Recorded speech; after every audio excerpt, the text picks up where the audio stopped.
Okay, तो भाई ने पूछा है कि उसकी girlfriend get ready with me content बनाती है, ओवरऑल फैशन इन्फ्लुएंसर है, तो क्या उसे डेट करना चाहिए? क्या उसे इससे शादी करनी चाहिए? तो भाई वीडियो शुरू होने से ही पहले मैं आंसर बता देता हूँ कि बिल्कुल भी नहीं। Definitely a big no. तो देखो, अगर तुम भी एक कंटेंट क्रिएटर हो, फैशन इन्फ्लुएंसर हो, फिटनेस इन्फ्लुएंसर हो और अपनी बॉडी वगैरह दिखाते हो, अपना फैशन सेंस दिखाते हो, इधर उधर घूमते हो, तो भाई तुम भी अपने सिमिलर कैटेगरी की किसी लड़की से शादी बिल्कुल कर सकते हो। तुम दोनों का बेस्ट कंपैटिबल मैच है।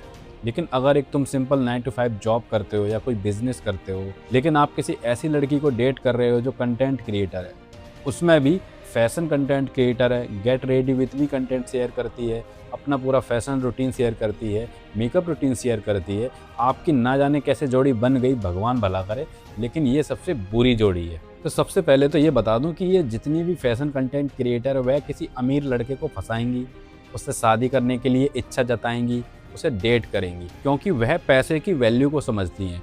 खुद तो वह अपने सपने को जी रही हैं, लाइफ की लग्जरी को एंजॉय कर रही हैं, लेकिन जब सेटल होने की बात आती है तो वह एक परफेक्ट कैंडिडेट या फिर उसे एक बकरा भी बोल सकते हैं, उसे सर्च करने मार्केट में निकलती है। और इसी चीज़ में मैं आपकी मदद कर रहा हूँ कि अगर आप ऐसे किसी लड़की के चक्कर में फंसे हुए हो, उसके चाम में बिल्कुल डूबे हुए, तो भाई अभी समझ जाओ। देखो, जो भी फैशन कंटेंट क्रिएटर है, उसे इतना ज़्यादा एक्सटर्नल वैलिडेशन मिल रहा होता है जिसकी कोई सीमा नहीं होती, और शादी होने के बाद वह एक्सटर्नल वैलिडेशन, वो सब चीज़ें आप नहीं दे पाओगे। शादी होने के बाद जब वह रियलिटी में आएगी ना, तो उसे भी बहुत ज़्यादा सफोकेटेड फील होगा, उसकी दुनिया पूरी तरह से स्कैटर्ड हो जाएगी। जब डेटिंग फेज चल रहा होता है, तब उस वक्त आपको सच्चाई हिट नहीं करती है। तब आप जो भी मन करेगा पहनोगे, जहाँ भी मन करेगा पार्टी करोगे, जैसे मन करेगा शूट करोगे। लेकिन शादी के बाद आपकी लाइफ हो सकता है थोड़ी बोरिंग होने लगे, और यही बोरियत आपके पार्टनर को दिन प दिन खाने लगेगी और वह आपसे कटने लगेगी। और दूसरी सबसे बड़ी चीज़ होगी जेलेसी फैक्टर। कोई भी ऐसा लड़का नहीं है, कोई भी ऐसा मर्द नहीं है, जब उसकी पार्टनर को बहुत ज़्यादा अटेंशन मिले, फीमेल्स को मेल से अटेंशन मिले, उसे जलन ना हो, ऐसा हो ही नहीं सकता। तो ये जो भी फैशन कंटेंट क्रिएटर्स हैं, उन्हें बहुत ज़्यादा अटेंशन मिलती है। They are like a magnet. इनके रील्स पे बहुत ज़्यादा कमेंट्स आ रहे होते हैं, इनके डीएम्स भरे हुए होते हैं, इन्हें मॉडलिंग के ऑफ़र मिल रहे होते हैं, किसी कैंपेन के ऑफ़र मिल रहे होते हैं। और मोस्टली जो डीएम्स होते हैं और जो कमेंट्स होते हैं, वो आपको पता ही है किस तरह के होते हैं। कई सारे सेलिब्रिटीज़, स्पोर्ट्स पर्सन, मॉडल्स इन्हें केवल इसलिए मैसेज कर रहे होते हैं कि वह इनके साथ एक रात स्पेंड कर ले, वह इन्हें थोड़े टाइम के लिए कैजुअली डेट कर ले। गलती से भी ये वीडियो एक भी फैशन इन्फ्लुएंसर देख रही होगी, तो वह जानती होगी कि कभी ना कभी उसे किसी ना किसी सेलिब्रिटी ने हुकअप करने के लिए अप्रोच करा ही होगा। अब वो उसकी मर्जी है कि वह उसे एक्सेप्ट करे या ना करे। तो जब आपके पार्टनर को इतनी ज़्यादा डीएम्स आ रहे हैं, मैसेजेस आ रहे हैं, और आपको क्या पता वह किससे बात कर रही है, नहीं कर रही, तो देखो मामला थोड़ा रिस्की तो है। और आप जब बार बार उसे मना करोगे कि इससे बात मत कर, उसका रिप्लाई मत दे, ये अपॉर्चुनिटी ठीक नहीं है, वो अपॉर्चुनिटी ठीक नहीं है, फिर वही आ जाएगी रोक टोक वाली बात। फिर हो सकता है वो फैशन इन्फ्लुएंसर से एक फेमिनिज्म भी बन जाए, एक और अकाउंट खोल ले जिसमें आप ही के खिलाफ हेट फैलाने लगे, और बात और भी आगे बढ़ सकती है। तो jealousy is the biggest factor जो आप अवॉइड ही नहीं कर सकते शादी के बाद। या तो आप भी अपना एक पेज बना लो, या आपका पहले से पेज हो, तो दोनों बराबर की टक्कर में रहेंगे। लेकिन अगर आप एक सिंपल सी लाइफ जी रहे हैं, ऑफिस से थके हारे आते हैं, एक्सपेक्ट करते हैं कि वाइफ के हाथ तक खाना मिल जाए, लेकिन वहाँ आप क्या देखते हैं कि मेकअप की दुकान पसरी हुई है, पूरे बेड पर ढेर सारे कपड़े पड़े हुए हैं, और आप पूछते हो कि आज खाने में क्या बना है, तो वो उल्टा आपसे पूछ लेगी कि क्या ऑर्डर करूं बताओ। इंस्टाग्राम पर जितनी भी फीमेल कंटेंट क्रिएटर्स हैं, उनमें से 60 to 70% इसी फैशन के अराउंड कंटेंट बना रही हैं, मेकअप के around, get ready with me के अराउंड कंटेंट बना रही हैं।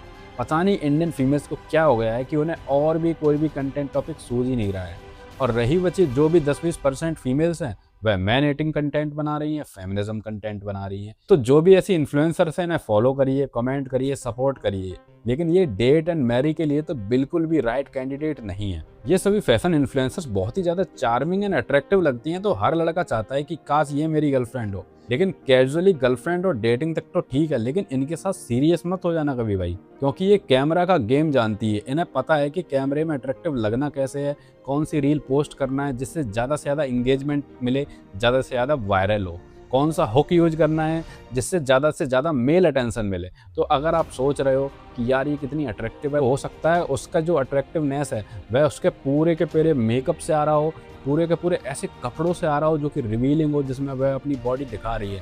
लेकिन जब आप रियल लाइफ में उसे डेट करेंगे, उसका करेक्टर जानेंगे, उसका नेचर को समझेंगे तब आपको समझ आएगा कि यार गलत लड़की के चक्कर में फंस गया। ये तो पूरी की पूरी मटेरियलिज्म पे बिलीव करती है। और एक चीज़ और, ये सभी जो भी फैशन इन्फ्लुएंसर्स होती है ना, वह एक फेक लग्जरी की आदी हो चुकी होती है। इन्हें महंगे महंगे कपड़े, महंगा महंगा मेकअप, महंगे महंगे बैग्स, बड़े बड़े रेस्टोरेंट्स में डिनर डेट पर जाने की आदत होती है। और मुझे नहीं लगता कि कोई भी एवरेज आदमी इस लाइफस्टाइल को ज़्यादा दिनों तक सस्टेन कर पाएगा अगर वह सेविंग पर बिलीव करता है, अगर उसके बड़े गोल हैं तो।